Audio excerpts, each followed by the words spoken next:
Hello everyone, welcome to our YouTube channel free UPSC preparation.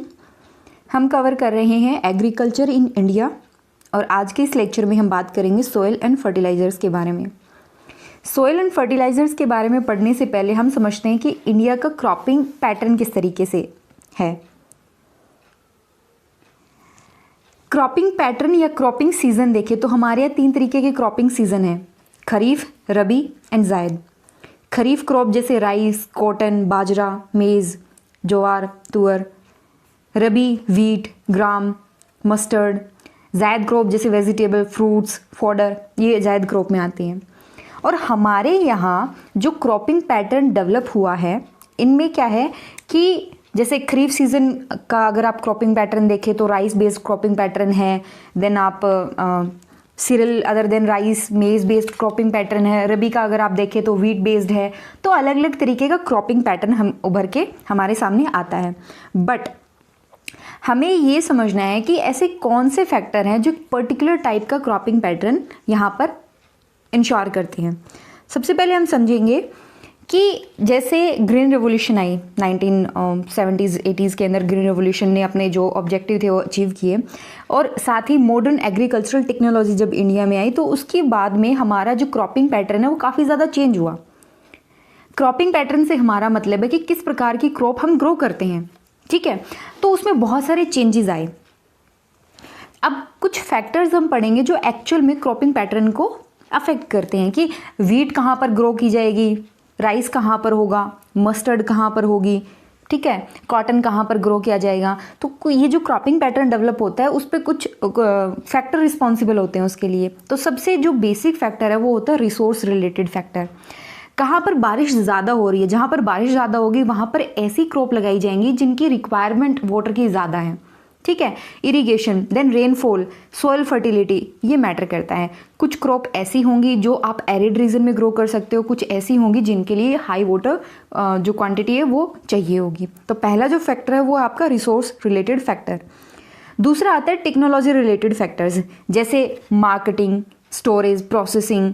मान लीजिए आपने fruit and vegetable grow की तो आपको क्या चाहिएगा, मार्केट होनी चाहिए, या फिर आप उनको कोल्ड स्टोरेज में रख सकें, उनको प्रोसेस कर सकें, ठीक है। तो फर्टिलाइजर एंड वाटर टेक्नोलॉजी के अलावा ये सारे फैक्टर भी जो है वो मैटर करते हैं। और थर्ड कौन सा है हमारा, हाउस होल्ड रिलेटेड फैक्टर। अगर आप इंडिया का सिस्टम समझें, खास करके रूरल एरिया का, तो हमारे यहाँ सिर्फ एग्रीकल्चर नहीं की जाती, हमारे यहाँ एनिमल हस्बेंड्री भी साथ में होती है। जो खेती करता है वो एनिमल साथ में ज़रूर रखता है। तो एनिमल के हिसाब से उसको क्या चाहिएगा, फोडर चाहिएगा और खुद के लिए फूड चाहिएगा। तो यहाँ पर क्या है कि उसकी प्रायोरिटीज़ क्या है, फूड एंड फॉडर की हैं, self sufficiency requirement as well as investment capacity. अब वो लगाने को तो बाग लगा सकता है लेकिन क्या उसके पास पैसा है, इन्वेस्टमेंट है। तो ये हाउस होल्ड रिलेटेड फैक्टर भी जो है वो अफेक्ट करता है इंडिया का क्रॉपिंग पैटर्न। मूव ऑन करते हैं, फोर्थ फैक्टर को समझते हैं, वो होता है प्राइस रिलेटेड फैक्टर। जैसे मान लीजिए आपने कोई क्रॉप ग्रो की और उसके लिए आपने 100 रुपीज़ लगाए और उसका जो आउटपुट निकल के आता है वो 100 रुपीज़ का ही निकल के आता है, तो क्या कोई फ़ायदा होगा? बिल्कुल भी नहीं। तो output and input prices matter करता है। साथ ही साथ जो बाकी इकोनॉमिक पॉलिसीज़ हैं जो प्राइसेस को अफेक्ट कर सकती हैं डायरेक्टली और इनडायरेक्टली, वो भी मैटर करता है। आपका इनपुट कितना है, मान लीजिए मैं अगर एक किसान हूँ और मतलब स्मॉल फार्मर हूँ तो मैं ऐसी क्रॉप ग्रो करना चाहूँगी जिसमें कम इनपुट के अंदर और ज़्यादा मुझे आउटपुट मिले, मुझे प्राइस उस चीज़ का अच्छा मिले। और सिर्फ स्मॉल फार्मर ही नहीं, जो बड़े फार्मर्स भी होते हैं वो भी इसी चीज़ को कंसिडर करते हैं। देन आता है आपका इंस्टीट्यूशनल इंफ्रास्ट्रक्चर रिलेटेड फैक्टर्स, जैसे फार्म साइज हो गया, टेनेंसी अरेंजमेंट है, research, extension, marketing system, government regulatory policies and etcetera. तो ये सारे फैक्टर आपको ध्यान में रखना है। अब हमारे लिए जो ज़रूरी है वो ये है कि पिछले कुछ टाइम से ये जो सिस्टम उभर के आया है वो चेंज हो रहा है। हमारे यहाँ अभी तक क्या था, बिफोर ग्रीन रिवोल्यूशन हम self sufficient food grain production में बिलीव करते थे, सब्सिस्टेंस एग्रीकल्चर थी हमारे यहाँ। इवन जब ब्रिटिशर्स आए, ब्रिटिशर्स के आने से पहले क्या होता था कि लोग फूड ग्रेन उगाते थे। एग्रीकल्चर में मेनली क्या होता था, फूड ग्रेन प्रोडक्शन होती थी। उनकी जितनी ज़रूरत थी वो उन्होंने रखी और बाकी को उन्होंने स्टोर करके छोड़ दिया ताकि मान लीजिए आने वाले सीज़न में सूखा हो, अकाल पड़े तो उनके काम आए वो चीज़, ठीक है। लेकिन जैसे इंडिया में रेलवे आया, रेलवे आने की वजह से क्या हुआ कि मार्केट का एक्सेस रूरल एरिया तक हो गया, हिंटरलैंड एरिया तक हो गया। तो जो रूरल कम्युनिटी अभी तक सेल्फ सफिशिएंट थी, अब वो क्या है, वहाँ पर एक और फैक्टर ऐड हो गया। अब ब्रिटिशर्स क्या करते थे कि वो वहाँ का रॉ मटेरियल अपनी जो इंडस्ट्रीज़ थी वहाँ तक पहुँचाने लगे और अपनी इंडस्ट्रीज़ का जो प्रोडक्ट था वो वापस से गांव में लाने लगे। तो जो एग्रीकल्चरल पैटर्न चेंज हुआ वो किस तरीके का, कैश क्रॉप वाला डेवलप हुआ। ठीक है, जैसे आपने सुना होगा इंडिगो रिवोल्ट हमारे यहाँ हुई थी। इवन जो आपका चंपारण सत्याग्रह वो भी तो इंडिगो के रिलेटेड ही था। ठीक है, नील की खेती के रिगार्डिंग था। उसके अलावा कॉटन बहुत ज़्यादा हमारे यहाँ ग्रो किया जाने लगा। तो जो एग्री या फूड ग्रेन से जो पूरा शिफ्ट था वो किसकी तरफ गया, कैश क्रॉप की तरफ गया। ठीक है, और आफ्टर इंडिपेंडेंस ग्रीन रिवोल्यूशन लाई गई। ग्रीन रिवोल्यूशन में क्या हुआ कि बताया गया जितना आपके पास लैंड एरिया है उतने लैंड एरिया में उसकी प्रोडक्टिविटी को आप कैसे बढ़ा सकते हो। कि अभी तक अगर मान लीजिए वहाँ पर 2 क्विंटल अगर आपके वहाँ खाना मतलब फूड ग्रेन हो रही है प्रोडक्शन, तो आप उसको कैसे बढ़ा सकते हो। ऐसा हुआ क्यों, बिकॉज इंडिया सेल्फ सफिशिएंट नहीं था फूड ग्रेन के मामले में। तो ग्रीन रेवोल्यूशन ने बहुत सारी चीज़ें चेंज की। इन चीज़ों को हम डिटेल में अलग से लेक्चर में डिस्कस करेंगे, बट आपको ये ध्यान रखना है कि ये जो फैक्टर हमने पढ़े, these factor are inter related. But from a very generalized perspective, Indian agriculture is increasingly getting influenced more and more by economic factor. अभी क्या है, सेल्फ सफिशिएंट तो हम हैं, और अगर आप देखिए फूड ग्रेन्स आपकी जो स्टोरेज है वो भी काफ़ी है, FCI के गोदामों में भरी पड़ी है। तो अब हमारा जो मेन फोकस है वो धीरे धीरे सब्सिस्टेंस से अलग होकर के इकोनॉमिक फैक्टर की तरफ जा रहा है।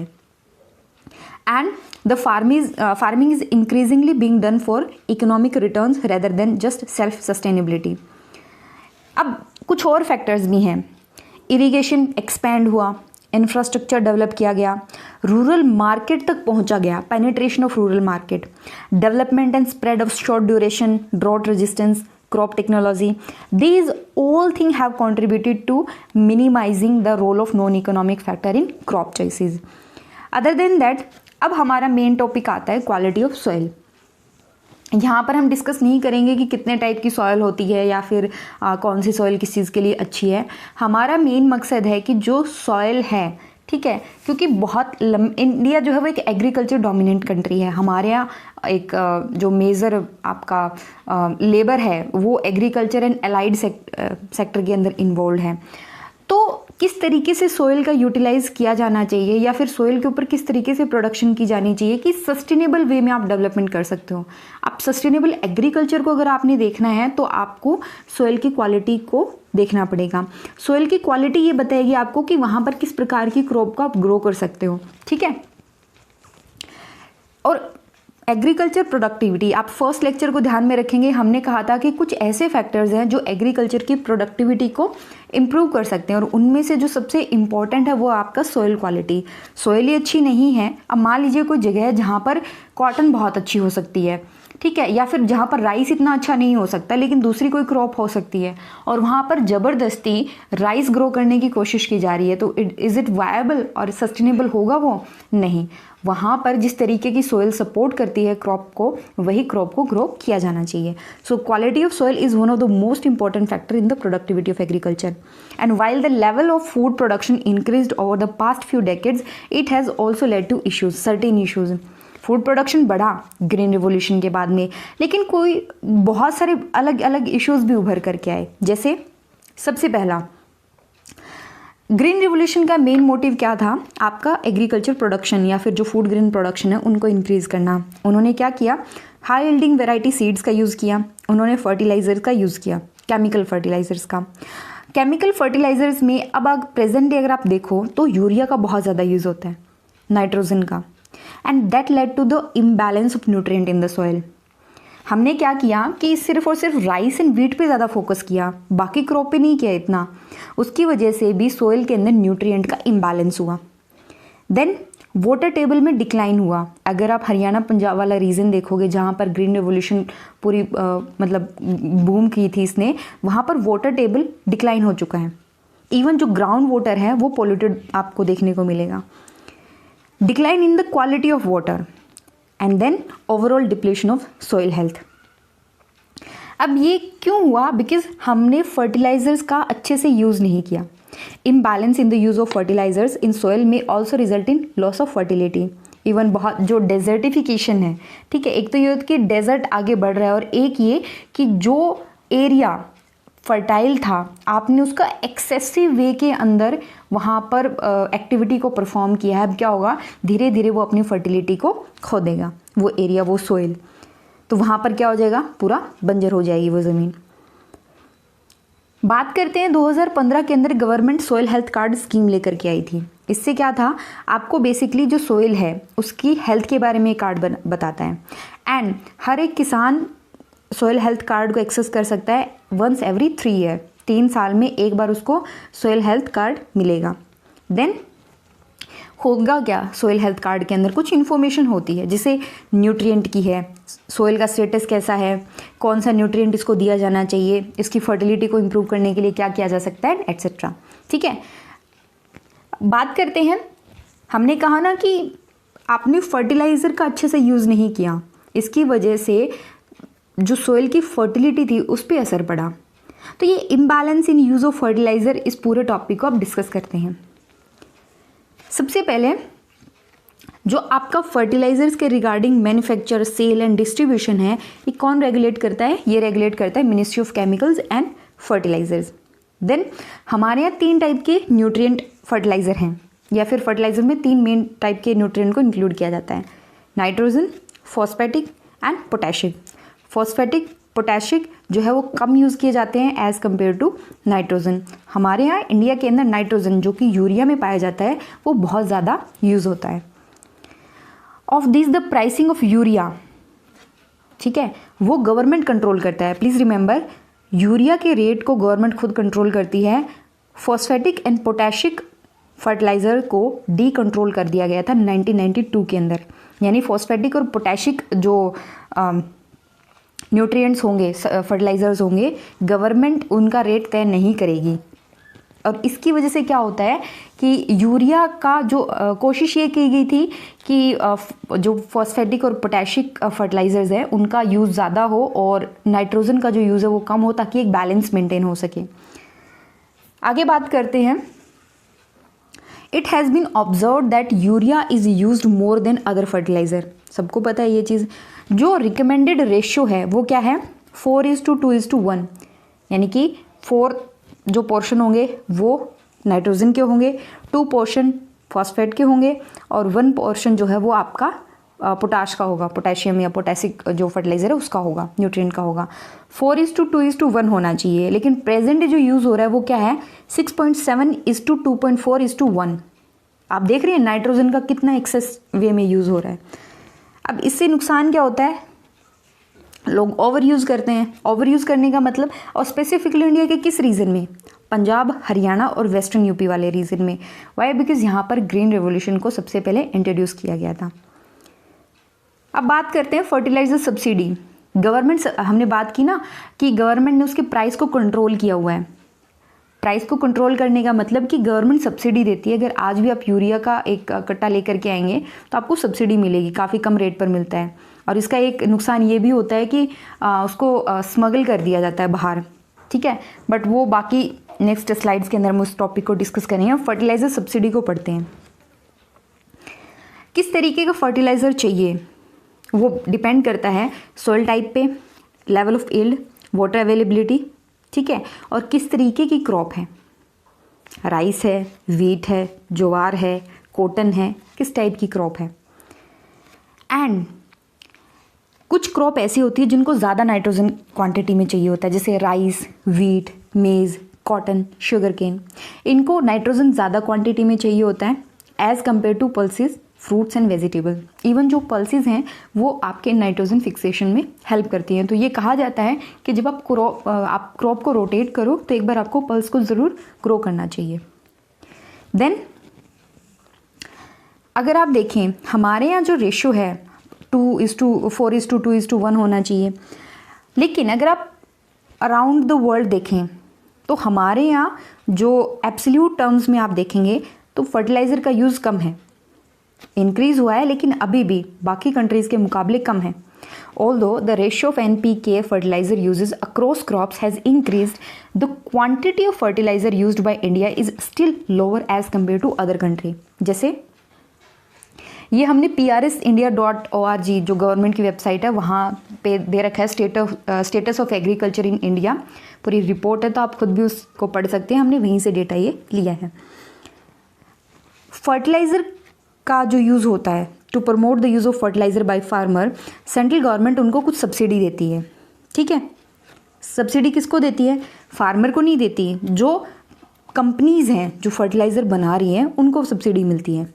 और ये कई बार न्यूज़ में भी रहता है कि जो पे किया जाना चाहिए सब्सिडी की जो अमाउंट है वो गवर्नमेंट जो वो नहीं पे कर रही है, या और भी बहुत सारे इश्यूज आते रहते हैं। Currently, the amount of subsidy to be given is determined based on the cost of production of fertilizer company. उसको फर्टिलाइज़र को बनाने में कितना पैसा लग रहा है, ये फैक्टर डिसाइड करता है कि कितनी सब्सिडी दी जाएगी। तो जितना ज़्यादा प्रोडक्शन कॉस्ट आएगी उतनी ज़्यादा सब्सिडी मिलेगी। तो फिर आप ही बताइए कि कंपनी क्यों कोशिश करेंगी कॉस्ट ऑफ प्रोडक्शन को कम करने की, राइट। तो ये भी हमारा जो फिस्कल बर्डन है वो बढ़ाते हैं। हमने बात की थी ना कि अक्रॉस द कंट्री, हमारे यहाँ अक्रॉस द कंट्रीज़ इंडिया में कम मिलता है, बाकी कंट्रीज़ में ज़्यादा फर्टिलाइज़र का यूज़ होता है। So the average consumption of fertiliser increase from 106 kg per hectare in 2005-06 to 128 kg per hectare in 2012-13। But India के कंपैरिजन में इंडिया अभी भी पर हेक्टेयर 128 किलोग्राम फर्टिलाइज़र का यूज़ करता है, जबकि पाकिस्तान में 205 किलोग्राम पर हेक्टेयर का यूज़ होता है, चाइना में 396 किलोग्राम पर हेक्टेयर में यूज़ होता है। और ये डेटा कब का है? 2012-13 का, ठीक है। चलिए आगे बढ़ते हैं। एक और कॉन्सेप्ट है न्यूट्रिएंट बेस्ड सब्सिडी पॉलिसी। ये सेंट्रल गवर्नमेंट ने 2010 के अंदर लॉन्च की थी, और ये बेसिक जो है वो फॉस्फेटिक एंड पोटैशिक जो फर्टिलाइजर्स है उनके लिए है। इसमें ये था इसका मेन ऑब्जेक्टिव कि यूरिया को तो सब यूज़ कर रही हैं, लेकिन बाकी के जो अदर न्यूट्रिएंट्स हैं उनका बैलेंस्ड यूज़ हो सके, और इसको प्रमोट करने के लिए ये पॉलिसी को फॉर्मुलेट किया गया था। इसमें क्या था कि जो पोटेशियम और आपका फॉस्फेट, ठीक है, पी और के फर्टिलाइज़र को जो मैन्युफैक्चर कर रहे हैं वो उनकी MRP डिसाइड कर सकते हैं eight reasonable level. Government interfere नहीं करेगी। तो जब प्रोड्यूसर कंपनीज को अपना फ़ायदा दिखेगा तो डेफिनेटली वो ज़्यादा प्रोडक्शन करना चाहेंगी, और सब्सिडी मिलेगी वो क्या होगी? Would be based on per kilogram of the nutrient. The policy also provided for an additional subsidy to be paid to indigenous manufacturer of fertilizer. मान लीजिए इंडिया का ही कोई जो है वो प्रोडक्शन में लगा हुआ है फर्टिलाइज़र प्रोडक्शन में, तो उसको एडिशनल सब्सिडी दी जाएगी। लेकिन अभी रिफॉर्म करने की कुछ बात चल रही है, ठीक है। The CAG controller general of India in its report on performance of NBS policy, nutrient based subsidy policy, stated that in the 5 years since its implementation the policy had not succeeded in bringing about a balanced use of fertilizer। 2010 के अंदर launch किया गया था, और 2015-16 तक इस policy में कहीं पर भी बैलेंस्ड यूज़ ऑफ फर्टिलाइज़र को, मतलब अभी तक उस चीज़ में वो कामयाब नहीं हुई है, ठीक है। ये इंश्योर करने में कामयाब नहीं हुई है कि हमारे यहाँ फर्टिलाइज़र का एक बैलेंस्ड वे के अंदर यूज़ हो रहा है। देन बात करते हैं, एक कमेटी बैठाई गई थी जो कि फूड कॉरपोरेशन ऑफ इंडिया के रोल को एनालाइज करने के लिए बनाई गई थी। उस कमेटी ने कुछ रिकमेंडेशंस दी थी, और उस कमेटी ने ये कहा था कि अभी आप क्या कर रहे हो, फर्टिलाइज़र सब्सिडी आप दे रहे हो, लेकिन किसको जा रही है फर्टिलाइज़र सब्सिडी? जो फर्टिलाइज़र प्रोडक्शन कंपनीज़ हैं उनको जा रही है, प्रोड्यूसर कंपनीज़ को। आपको क्या करना चाहिए कि कंपनीज़ को पैसा देने की बजाय आप किसानों की जेब में पैसा रखो। Cash transfer should be made to farmers to replace the current fertiliser subsidy regime, ठीक है। तो इससे क्या होगा, वो अपनी ज़रूरत के हिसाब से वो खुद एडजस्ट कर लेंगे, ठीक है। एंड धीरे धीरे ये जो फर्टिलाइज़र इम्बैलेंस होता है वो भी आपका हेल्प करेगा। लोग यूरिया क्यों यूज़ करते हैं? ईजी एक्सेसिबिलिटी, ईजी अवेलेबिलिटी, और एक सस्ता भी है। वाई? बिकॉज गवर्नमेंट उसके ऊपर सब्सिडी दे रही है। आपने क्या किया, आपने सब्सिडी वाला बंद कर दिया, अब आप उनको कैश ट्रांसफ़र कर रहे हो, तो वो अपनी नीड के हिसाब से धीरे धीरे क्या होगा, फर्टिलाइज़र इम्बैलेंस है वो ख़त्म हो जाएगा। और 2016-17 का जो बजट आया था उसके अंदर ये अनाउंस किया गया था कि पायलट बेसिस पे कंट्री के कुछ डिस्ट्रिक्ट के अंदर ये benefit transfer, direct benefit transfer program को लाया जाएगा, लॉन्च किया जाएगा। ठीक है, तो देखते हैं, गवर्नमेंट ने रिसेंटली कुछ और भी रिफॉर्म किए हैं इन द एग्रीकल्चर सेक्टर, उस पर सेपरेट वीडियो हम बनाएंगे। आप ये नोट्स पढ़ सकते हो हमारी वेबसाइट www.freeupscpreparation.com पे। Thank you so much and don't forget to subscribe the channel, like the video, comment and share as much as you can. Thank you.